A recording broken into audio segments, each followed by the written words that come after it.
আমাদের বাড়ি ফেরার পথে এক বাগান ছিল, আম বাগান। সেই আম বাগানে ছেলেটা আমাকে নিয়ে যায়, টেনে হিঁচড়ে আমাকে নিয়ে যায়। আমি বলি, আপনি আমার সাথে এরকমটা কেন করছেন? আমি আপনার কি ক্ষতি করেছি? সে বলে, তুমি আমার কোনো ক্ষতিই করোনি, তোমাকে আমার ভালো লাগছে। আমি তখন বলি, একটা মেয়েকে ভালো লাগলে কি এইভাবে এরকম ব্যবহার করতে হয়? সে বলে, না, তোমার সাথে যদি আমি ভালো ব্যবহার করি তুমি আমার কথায় রাজি হবে না। এই বলে সে আমাকে টেনে হিঁচড়ে নিয়ে গেল। আমি অনেক বাধা দেওয়ার পরও সে আমাকে নিয়ে গেল। তারপর যা হলো, বাগানের ভিতরে দেখি তার আরো বন্ধু বান্ধব সাথে আছে। সবাই কেমন আছেন? আশা করি ভালোই আছেন। আমি আমার জীবনের গল্প বলবো আপনাদের সবার মাঝে। আপনারা একটু ধৈর্য ধরে আমার জীবনের গল্পটা শুনবেন। আপনাদের জীবনেও যেন এমন কোনো ঘটনা না ঘটে। আশা করি সবাই সাথে থাকবেন। আমাকে একা পেয়ে অটো রিকশা ড্রাইভার ইচ্ছে মতো যা ইচ্ছা তাই করলো। জীবনের গল্প আমার। আমি স্কুলে পড়ালেখা করতাম, প্রতিদিন স্কুলে যাইতাম আসতাম। তো স্কুলটা আমাদের বাড়ি থেকে একটু দূর ছিল। যাইতে 10 টাকা ভাড়া লাগতো, আসতে 10 টাকা ভাড়া লাগতো। তো আমাদের পাশের গ্রামের ছেলেটার অটোতে করেই চলাফেরা করতাম আমি। আমি কখনো জানতাম না যে এই ছেলেটা এত খারাপ কোনো কিছু করতে পারে। কারণ খুব সহজ সরল সাধারণ একটা ছেলে ছিল।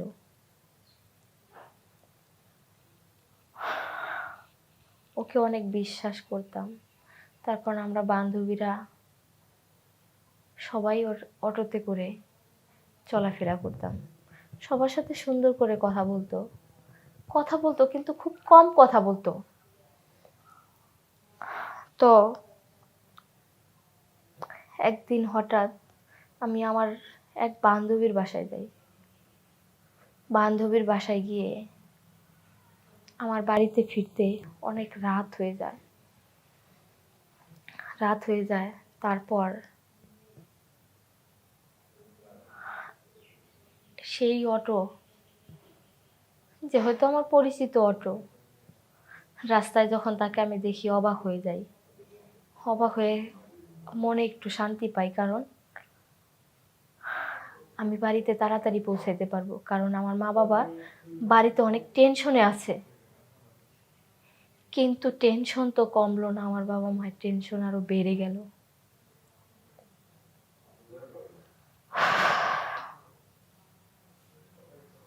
ছেলেটার অটোতে আমি উঠে পড়ি যে আমাকে একটু আমার বাড়িতে পৌঁছে দেবেন, আমি অনেক বিপদে পড়ে গেছি।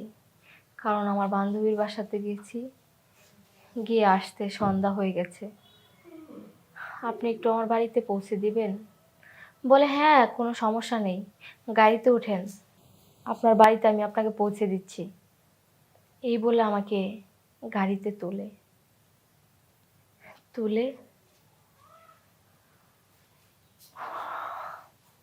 আমাদের বাড়ি ফেরার পথে এক বাগান ছিল, আম বাগান। সেই আম বাগানে ছেলেটা আমাকে নিয়ে যায়, টেনে হিঁচড়ে আমাকে নিয়ে যায়। আমি বলি, আপনি আমার সাথে এরকমটা কেন করছেন? আমি আপনার কি ক্ষতি করেছি? সে বলে, তুমি আমার কোনো ক্ষতিই করোনি, তোমাকে আমার ভালো লাগছে। আমি তখন বলি, একটা মেয়েকে ভালো লাগলে কি এইভাবে এরকম ব্যবহার করতে হয়? সে বলে, না, তোমার সাথে যদি আমি ভালো ব্যবহার করি তুমি আমার কথায় রাজি হবে না। এই বলে সে আমাকে টেনে হিঁচড়ে নিয়ে গেল। আমি অনেক বাধা দেওয়ার পরও সে আমাকে নিয়ে গেল। তারপর যা হলো, বাগানের ভিতরে দেখি তার আরও বন্ধু-বান্ধব সাথে আছে। তারপর তাদের মনের ইচ্ছা যা ছিল সবই আমার সাথে পূরণ করে জোর জবরদস্তি অবস্থায়। একসময় শিয়াল শকুনের মতো আমার সাথে এরকম আচরণ করে আমাকে ফেলে চলে যায়। আমি যে এত রাতে উঠে বাড়িতে আসব এরকম শক্তি ছিল না আমার। আমার বাবা মা সারা রাত উঠানে বসে কান্নাকাটি করতেছে, আমার জন্য টেনশন করতেছে, কিন্তু আমি তো আর আমার নেই। কিভাবে আমি বাড়িতে যাব? বাড়িতে যাওয়ার মতো অবস্থায় আমি নেই। তারপর সকাল হলো,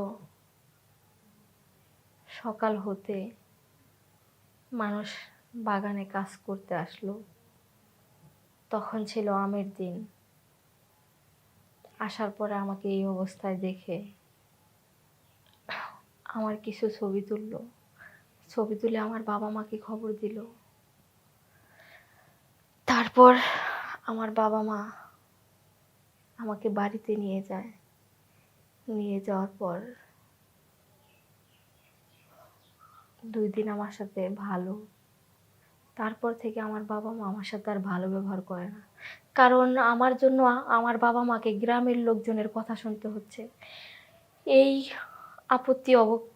আপত্তিকর অবস্থায় আমার ছবিগুলো তাদেরকে দেখাচ্ছে, তাদেরকে নিয়ে টিটকারি করছে। এই কারণে তারা আর আমাকে দেখতে পারছে না, আমাকে সহ্য করতে পারছে না। আমার কি করার? আমার কি দোষ ছিল এখানে?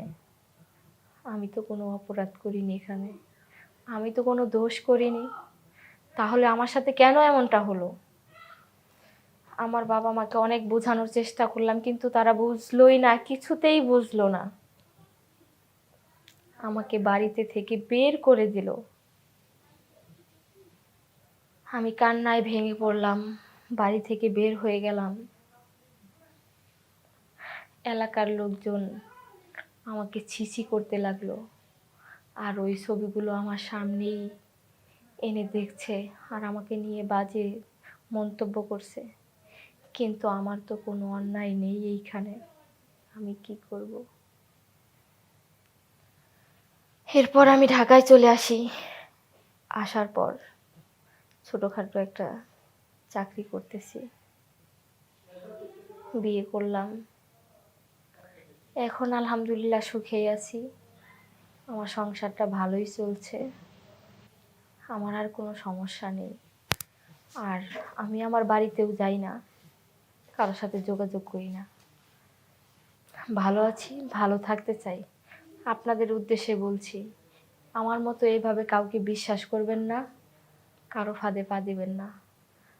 আর রাস্তাঘাটে রাত হয়ে গেলেও কোনো ছেলে যদি সহানুভূতির হাত দেখে বাড়িয়ে দেয়, কারো হাত বিশ্বাস করে তার সাথে যাবেন না, তাহলে আমার মতো পরিস্থিতি হবে আপনাদের। সবাইকে ধন্যবাদ জানিয়ে বিদায় নিচ্ছি।